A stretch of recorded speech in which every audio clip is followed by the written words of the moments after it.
All right, we're back at it again. Looks like we left off with some British punk. I don't know what the last thing was. I think it was the Sham 69 or something. I fucking have fleas. So here we go. And it's, remember, this is all going in order the way that I have my record collection organized. So next one up is The Exploited, classic British punk. Punk's Not Dead. This is it's a reissue. It's some different weird cover. I don't know, some weird label. I don't know. It came out in the '90s, but it's a good record if you like, Waddy. It's not really the best band, but The Exploited. Like, how can you not have The Exploited if you have all these other kind of fucking records? This record was given to me by a good friend of mine. This is called The Business. The Business. It's an Oi street punk band, Suburban Rebels. I haven't really listened to it too much, but what I have heard of this, it sounded pretty dated as far as production wise. Slaughter and the Dogs, Rabid Dogs, is a live record. Didn't know that it was live when I got it, and was kind of disappointed when I found out that it was. But whatever. Slaughter and the Dogs, pub, punk, street, oi. Toy Dolls, I fucking love the Toy Dolls. I remember when I first heard them when I was in, I think, junior high. My older brother, one of his friends, was like adored the Toy Dolls, and like I heard it at the right time, and it was like, man, like this is fucking what every little kid wants to hear. It's just like cartoon, fucking punk rock and roll, and this is a good record. This is the one, Dig That Groove Baby. I really wish I had more of the Toy Dolls, but mostly like their singles. They're kind of like nowhere near the caliber of the Buzzcocks, but kind of like the Buzzcocks, where like you want to go get their singles, not their real full length LPs. But cool. Look at, they got all these weird like little cartoons on the back, because they're really cartoony band. But whatever, man. Toy Dolls. Check them out. Look them up. You like it. This band here, Chelsea. This is one of those bands that I don't know. You can say that maybe it was manufactured. It's like Gene October and like a bunch of different people in his lineup. But and he has this whole thing where he was kind of seen as like a fucking poser or whatever. But I like this record. I like these songs. It's just good rock and roll with a little bit of punk edge. And their performance on Erg, A Music War, between them and XTC, by far the best performances on there. Well, the Cramps and X, whatever. You got to watch it, but fucking awesome. Penetration, this band, kind of like an English version of Blondie. This record, I don't know, I just saw it and I was like, I should probably have this band, something by this band, and it's all right. It's kind of like filler in a collection, but it's got some cool artwork. It looks a little more packaged, I guess, and it kind of reminds me of like a Flipside record from the '90s. If you're hip to like LA punk rock in the '90s. Now I'm kind of going into some kind of posty, but I don't know. I just have weird ways of putting my records together. Public Image Limited. This is their first issue. This record is the one that has,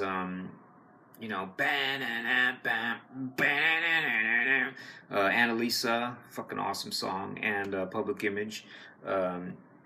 Great record. Kind of the only one I like by them. I don't know. I could really care less about just noise and stuff when it comes to bands that like if I want to hear Johnny Rotten sing, I want to hear it in this context. And this to me, like it's great, man. It's great post punk. It's from where I had the Sex Pistols before, now it's moving down the line into like getting into post punk. This not so much post punk, but it's just because it's right next to Sex Pistols. Byproducts, you would say. This is the Professionals. This is Steve Jones and Paul Cook's kind of little deal after the Sex Pistols, and they actually were in that movie, Ladies and Gentlemen, the Fabulous Stains. But like Paul Simone's playing bass in there, and the actor from what's that fucking movie called? Not Hungry Beast. Sexy Beast is in it, and they're like a punk rock band, and the song on there is called "Be a Professional." And I kind of wish I don't know. I want to find that album. Hey, all two people that are watching this, fucking hit me up and let me know where I can find that. If it's even a single or if it's on the soundtrack or what. But anyways, this is a good record. Like I like it. really produced, but it's just, you know, it's kind of, I don't know, maybe mediocre rock and roll. But I love Steve Jones, and I love fucking this just rock and roll shit. And if I had the album by the Rich Kids, which is Glenn Matlock's side project, or any Sid Vicious stuff, I would have it in this section. If you give a shit. Now we move on to something just totally groundbreaking, Wire. And it's so weird because it's punk rock, but it's post, because it's just so fucking crazy, and it's amazing record. Tons of songs on it. Some of the best songs are like a minute and a half long. And this came out in '77, and it's just insane music. And these guys had no idea where they were gonna go. And you know, from Chairs Missing to like, you just keep going further. When they got into like just like 80s, you know, and they're opening up for fucking Depeche Mode at the Rose Bowl. Like, don't sound anything like this. Like, that's real progressive punk band that just, these are the guys that like saw rules and were like, you know what, we don't have any rules. We don't know what we're doing. And you get this album.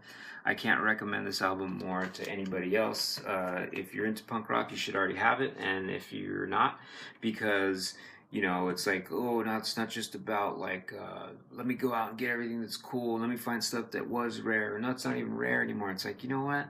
It's just fucking music, man.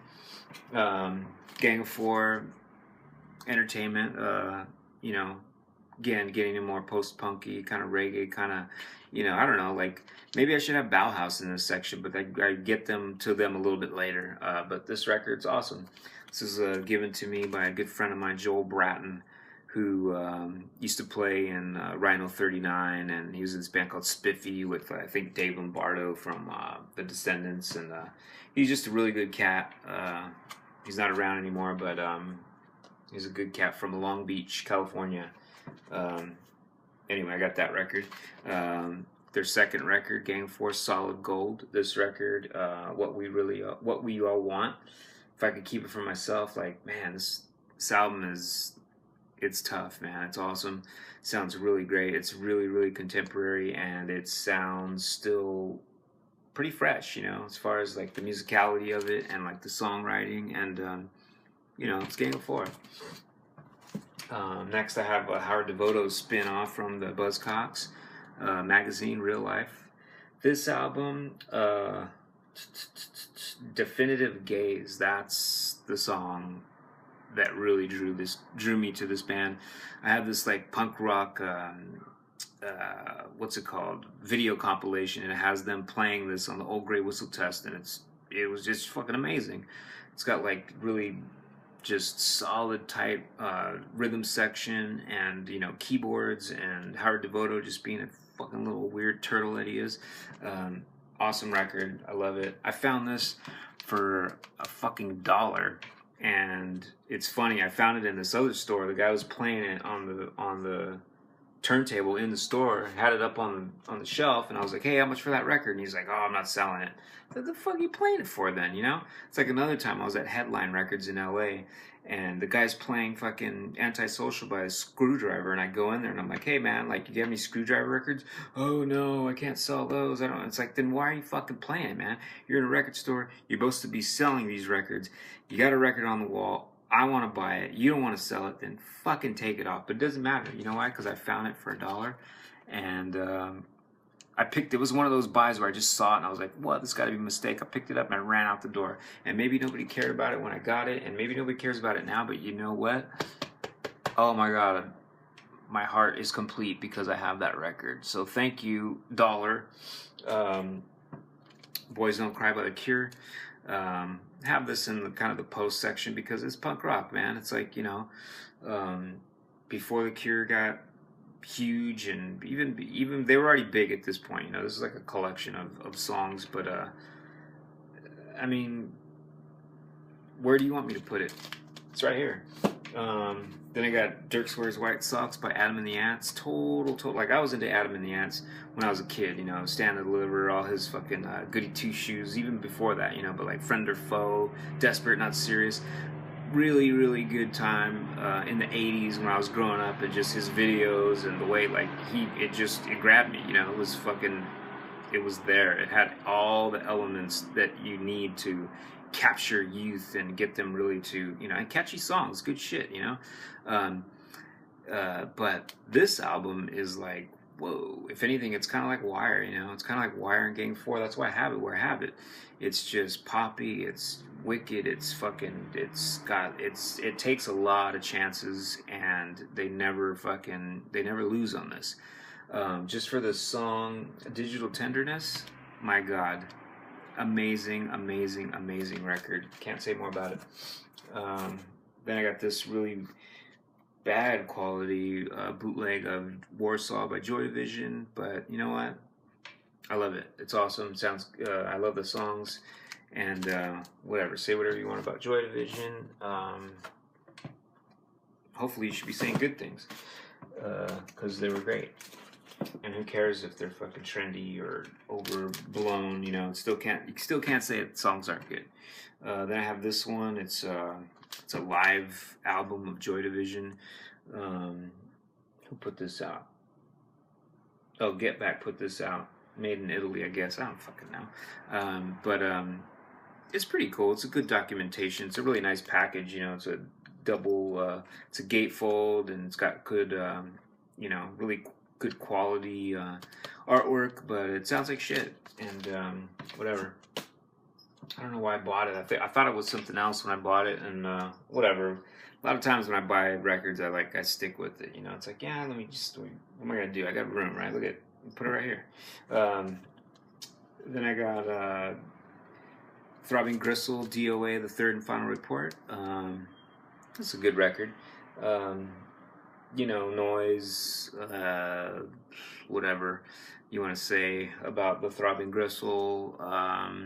I like this album. If anything, the song on here too, what is it? AB7A. It's great, man. It's kind of like Tangerine Dream meets what are those new band called Panda Bear or something. It's just really sounds like something that you would hear in the Japanese airport. I love it. It's awesome. Then I got this one. I haven't even really listened to this one too much. It's a live album, Once Upon a Time by Throbbing Gristle. Boo Boo Boo. At the Lyceum in London, I guess. I don't know. I've never been there, so you tell me. But it's cool artwork, whatever. Just bought it because I bought it. Next, we got Susie and the Banshees, The Scream, the first record. Really, really good album.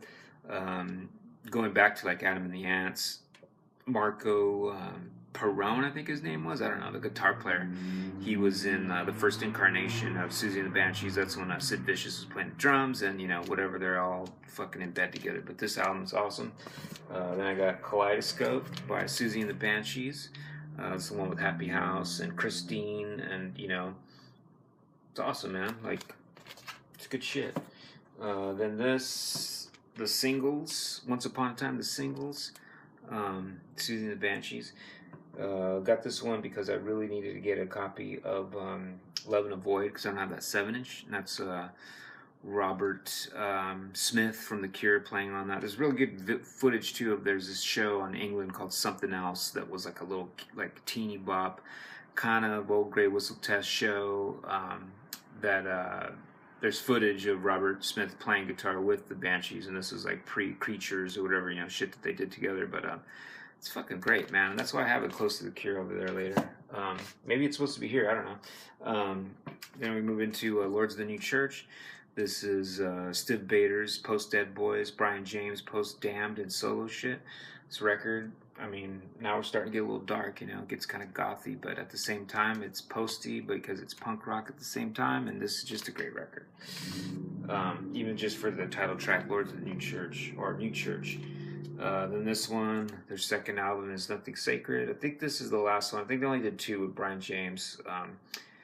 Yeah, that's, I like the other one better. Then I got Alien Sex Fiend, Ignore the Machine. This is just a single. It's good though. I like this album. I like this record. Good band, weird fucking weirdos. Then real quick, I got Crass. What is this? Oh, The Feeding of 5,000. It's a great record. You know, it's Crass. You know Crass. You know that's good. And then real quick, Subhumans.